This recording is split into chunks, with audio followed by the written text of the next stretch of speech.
Example number 21 રવિએ પહેલી બે એકમ કસોટીમાં 70 અને 75 ગુણ મેળવેલ છે. હવે તેણે ત્રીજી કસોટીમાં કેટલા ન્યૂનતમ ગુણ મેળવવા જોઈએ કે જેથી તેના સરેરાશ ગુણ ઓછામાં ઓછા 60 થાય. રવિએ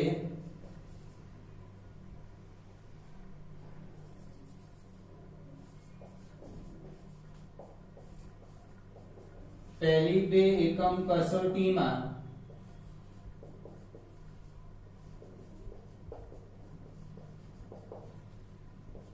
70 અને 75 ગુણ મેળવેલ છે. ધારો કે ત્રીજી કસોટીમાં x ગુણ મેળવેલ છે.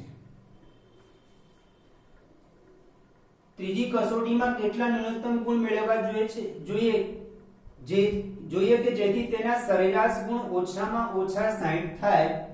પહેલા તો સરેરાશ ગુણ એટલે સરેરાશ ગુણ બરાબર ત્રણેય કસોટીનો સરવાળો ભાગ્યા 3 એટલે 70 + 75 + x upon 3. ત્રણ કસોટીની સરેરાશ એટલે ત્રણે ત્રણ કસોટીના સરવાળો ને 3 વડે ભાગી દેવાના. ચાર કસોટી આપે છે, ચાર કસોટીનો સરવાળો ને 4 વડે ભાગી દેવાના. એટલે is equal to 145 + x upon 3. હવે આ વિધાન સમજવાનું છે. સરેરાશ ગુણ ઓછામાં ઓછા 60, સરેરાશ ગુણ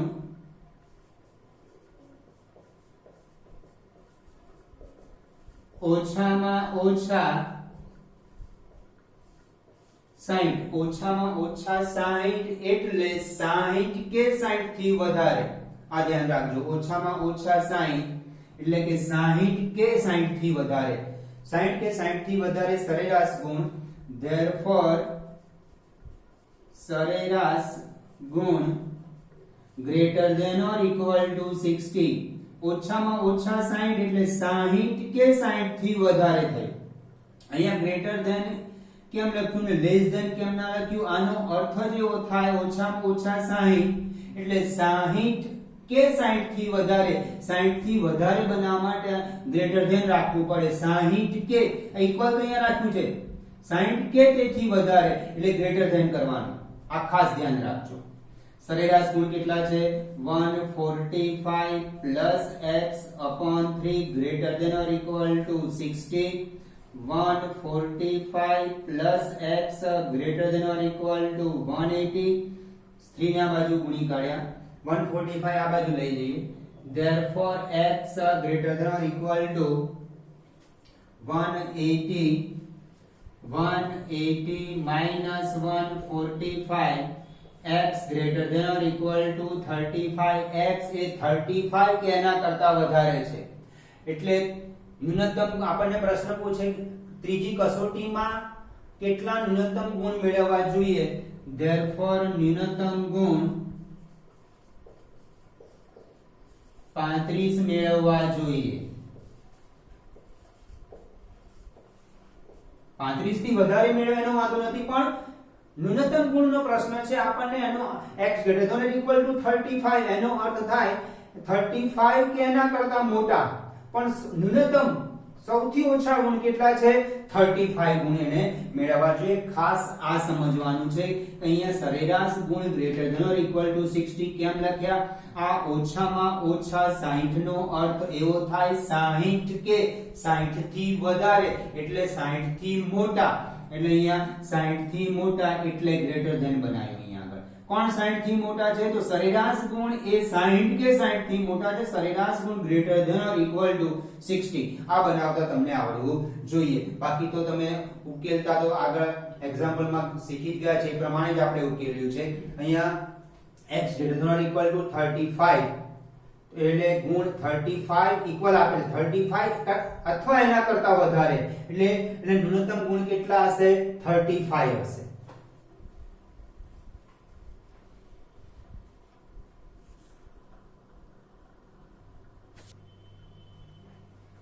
એક્ઝામ્પલ નંબર 22 કોઈ એક અભ્યાસક્રમમાં ગ્રેડ એ મેળવવા માટે 5 પરીક્ષાની સરેરાશ 90 કે તેથી વધુ ગુણ હોવા જોઈએ.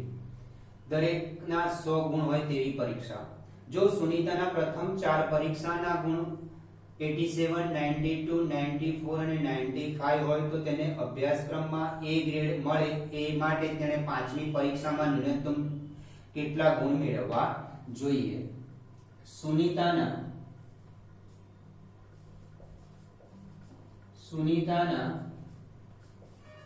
પ્રથમ 4 પરીક્ષાના ગુણ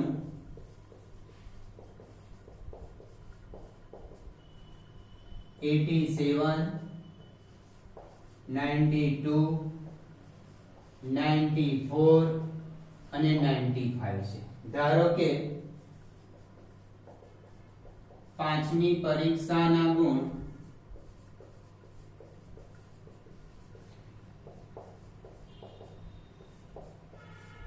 x છે. 5 પરીક્ષાની સરેરાશ ગુણ 90 કે તેથી વધુ. 5 પરીક્ષાની સરેરાશ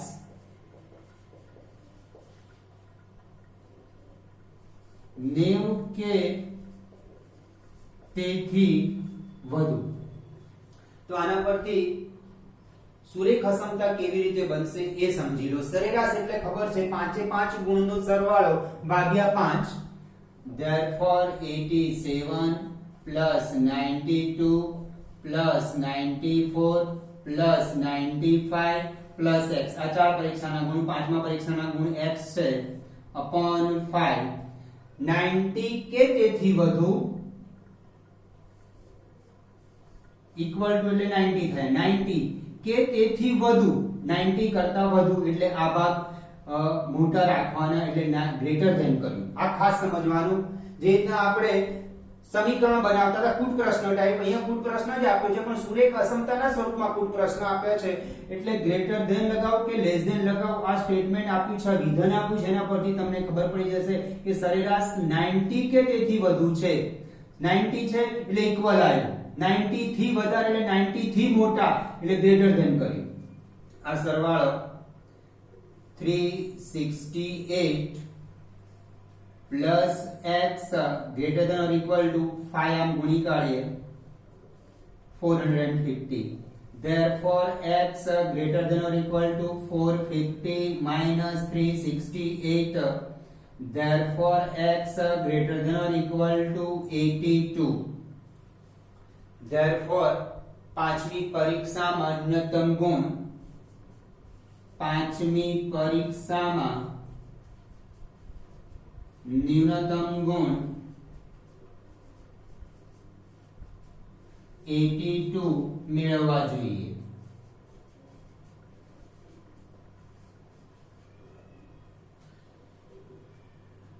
એટલે 82 ન્યૂનતમ હશે તો એનો ગ્રેડ એ જળવાય રહેશે. 82 થી વધારે હશે તો પણ એનો ગુણ એ જળવાશે, પણ ઓછામાં ઓછા કેટલા જોઈશે એને? 82 એટલે 82 કે એના કરતા વધારે. ન્યૂનતમ ગુણ 82 મેળવવા જોઈએ.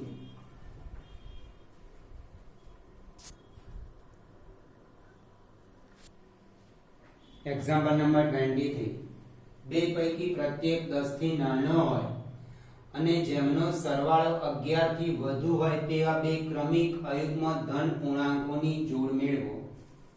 ધારો કે ક્રમિક અયુગ્મ ધન પૂર્ણાંક x અને x plus 2 છે. હવે પ્રશ્ન એવો થશે કે x plus 2 જ કેમ લીધા, x plus 1 કેમ ના લીધા? કોઈ એક અયુગ્મ સંખ્યા ધારી દો. દાખલા તરીકે હું અયુગ્મ સંખ્યા 7 ધારું છું. હવે જો એની અંદર x plus 1 એટલે 7 plus 1 કરું તો 8 બની જાય અને 8 અયુગ્મ નથી રહેતી, યુગ્મ રહે છે. એટલા માટે ક્રમિક અયુગ્મ કોઈ એક અયુગ્મ સંખ્યા ધારી દીધી, એની અંદર 2 ઉમેર્યા એટલે 7 + 2 9 આ ક્રમિક અયુગ્મ સંખ્યા મળશે. જો તમે x અને x + 1 ધારશો તો એક અયુગ્મ બનશે અને એક યુગ્મ બનશે. એટલે ક્રમિક અયુગ્મ ધન પૂર્ણાંક x અને x + 2 ધારવાના. જો x + 1 ધારવાથી દાખલા તરીકે એક અયુગ્મ સંખ્યા મેં 7 ધારી, એની અંદર x + 1 પ્રમાણે 7 + 1 કરો તો 8 થાય ને 8 અયુગ્મ નથી, એ યુગ્મ બની ગયા, એટલે x + 1 ના ધરાય. એટલે ક્રમિક અયુગ્મ ધન પૂર્ણાંક x અને x + 2 કોઈ એક ધન પૂર્ણાંક અયુગ્મ ધારી દો અને એમાં બે ઉમેરશો એટલે ક્રમમાં જ અયુગ્મ મળશે. આ બે ક્રમમાં જ અયુગ્મ છે. દાખલા તરીકે 11 ધારશો તો 11 + 2 એટલે 11 ને 13 ક્રમમાં જ અયુગ્મ પૂર્ણાંકો ધન અયુગ્મ પૂર્ણાંક મળશે તમને. બે પૈકી પ્રત્યેક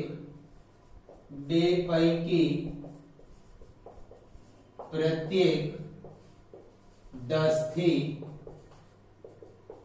નાનું છે. આ પણ 10 થી નાનું છે, આ પણ 10 થી નાનું છે. x < 10 અને x + 2 < 10. therefore x < 10 - 2 8. બે પૈકી પ્રત્યેક 10 થી નાનો હોય. આ જે બે ક્રમિક અયુગ્મ ધન પૂર્ણાંક ધાર્યા એ પ્રત્યેક 10 થી નાના છે.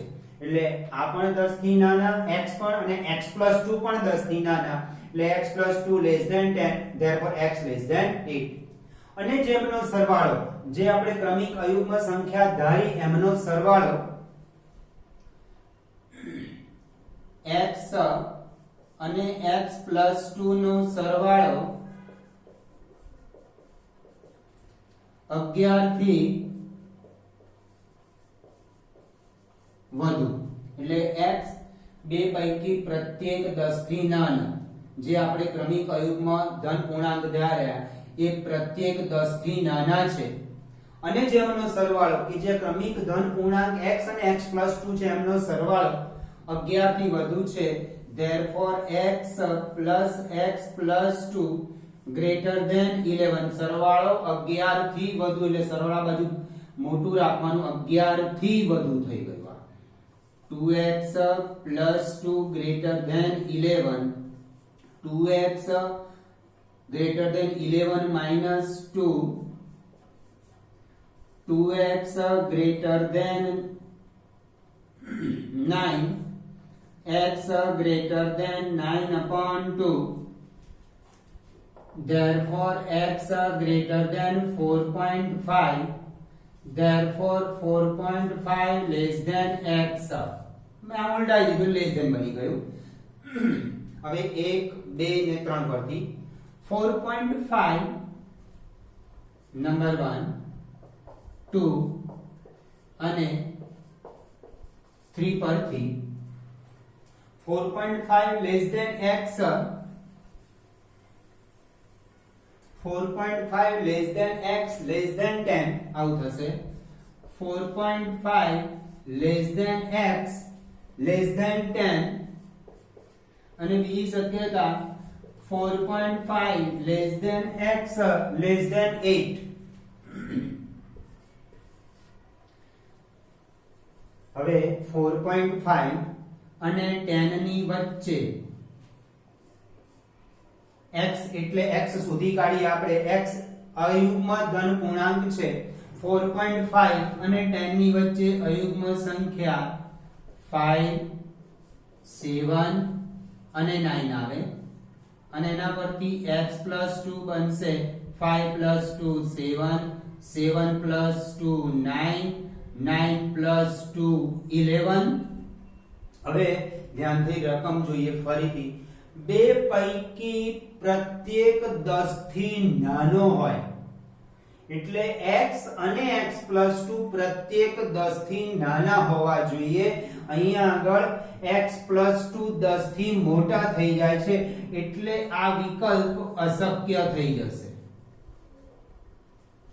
આ બંને પ્રત્યેક 10 થી નાના છે, આ પણ 10 થી નાના છે, પણ આમાં x + 2 10 થી મોટા થઈ જાય છે એટલા માટે આ વિકલ્પ અશક્ય થશે. હવે આના માટે વિચારીએ.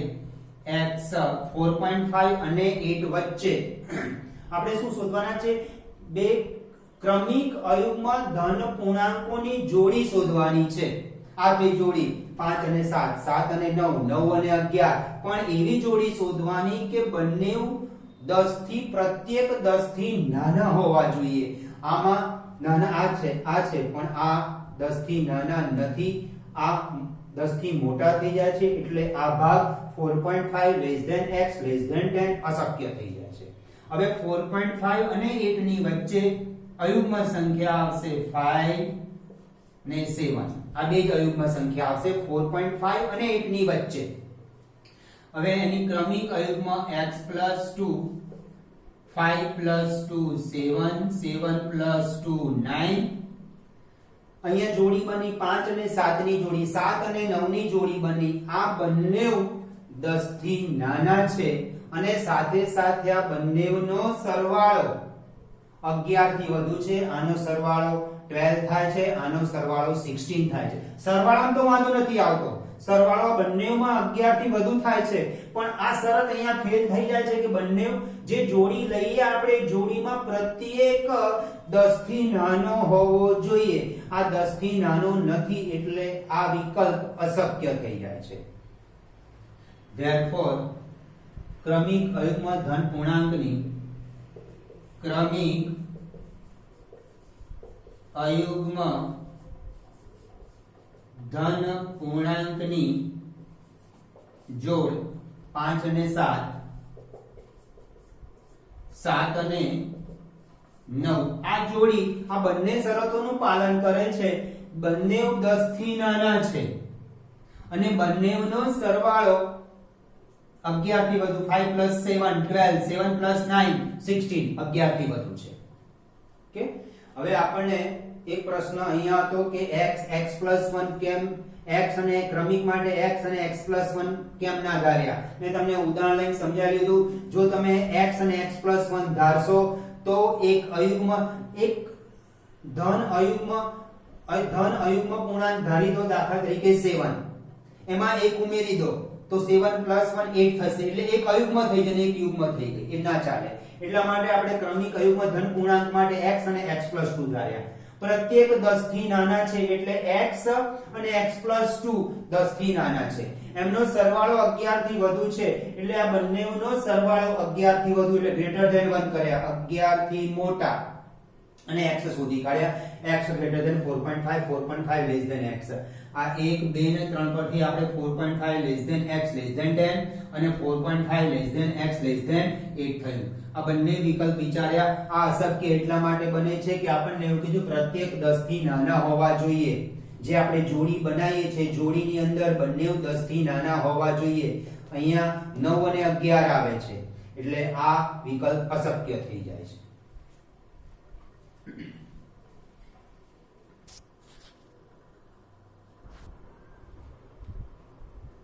Example number 24. બે પૈકી પ્રત્યેક 5 થી મોટો હોય અને જેમનો સરવાળો 23 થી ઓછો હોય તેવી ક્રમિક યુગ્મ ધન પૂર્ણાંકોની જોડ મેળવો. ધારો કે ક્રમિક યુગ્મ ધન પૂર્ણાંકો x અને x + 2 છે. કોઈક યુગ્મ ધન પૂર્ણાંક ધારી દો. દાખલા તરીકે 6, એમાં 2 ઉમેરો એટલે 6 + 2 8. આ ક્રમિક થયા, સાથે સાથે બંને યુગ્મ પણ થયા. એટલે આપણે જે પહેલો x ધારીએ છે એ યુગ્મ જ ધારીએ છીએ આપણે, બરાબર. એમાં જો તમે x + 1 યુગ્મમાં એક ઉમેરી દેશો, એટલે કે x + 1 કરશો તો એ અયુગ્મ સંખ્યા બની જશે. એક યુગ્મ બનશે, એક અયુગ્મ બની જશે. એટલે બંને ક્રમિક યુગ્મ ધારવા માટે એક x અને એમાં x + 2. બે પૈકી પ્રત્યેક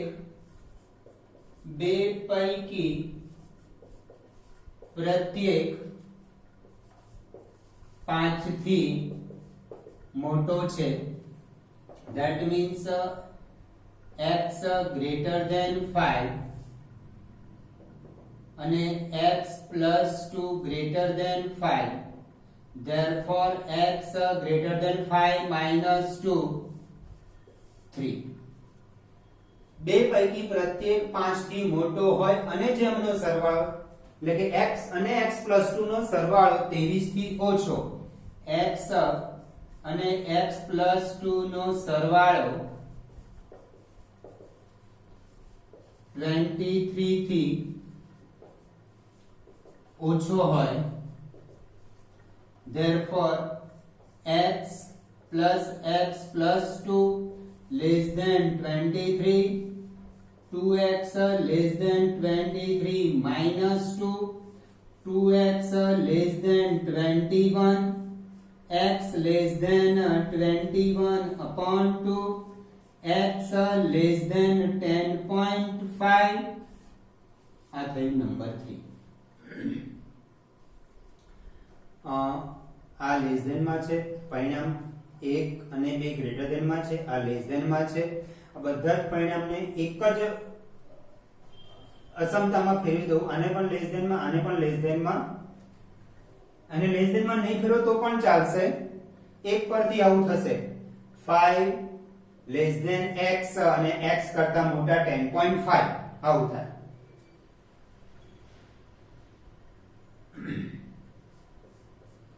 એક અને 3 પરથી x greater than 5, therefore 5 less than x,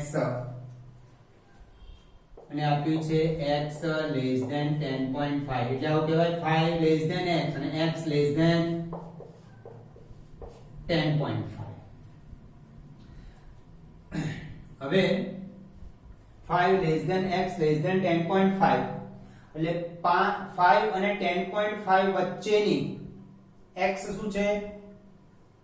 યુગ્મ ધન પૂર્ણાંક છે, એટલે 5 અને 10.5 વચ્ચે યુગ્મ સંખ્યાઓ 6, 8, 10.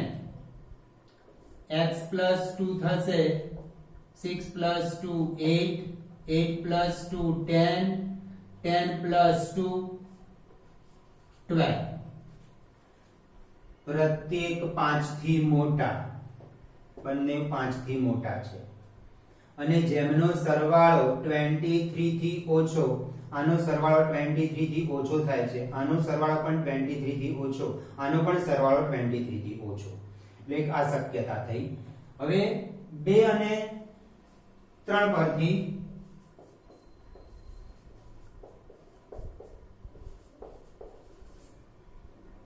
બે આપ્યું છે આપણને x greater than 3 અને આ છે x less than 10.5 અને less than બનાવી દઈએ 3 less than x અને x less than 10.5 એટલે આવું લખાય 3 less than x, 3 less than x અને x કરતા મોટા 10.5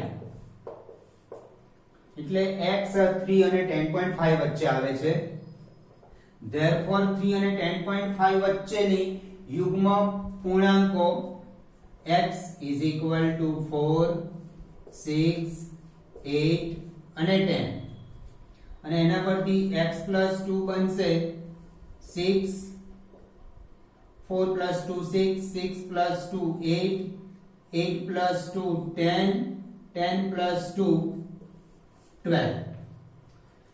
પ્રત્યેક 5 થી મોટા, આ 5 થી મોટા નથી એટલે આ વિકલ્પ શક્ય નથી આપણા માટે, આ અશક્ય થશે. એટલે માંગેલ ધન પૂર્ણાંકોની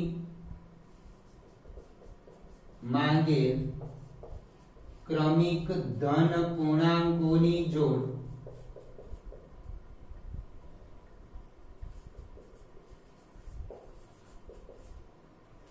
6, 8,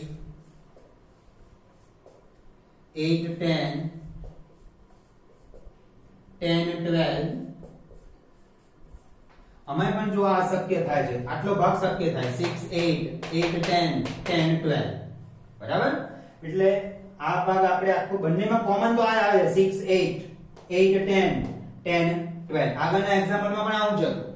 એક ભાગ અશક્ય થયો પણ બંનેમાં કોમન અમુક ભાગ આવતો તો એ બંનેમાં હતો. આમાં પ્રત્યેક 5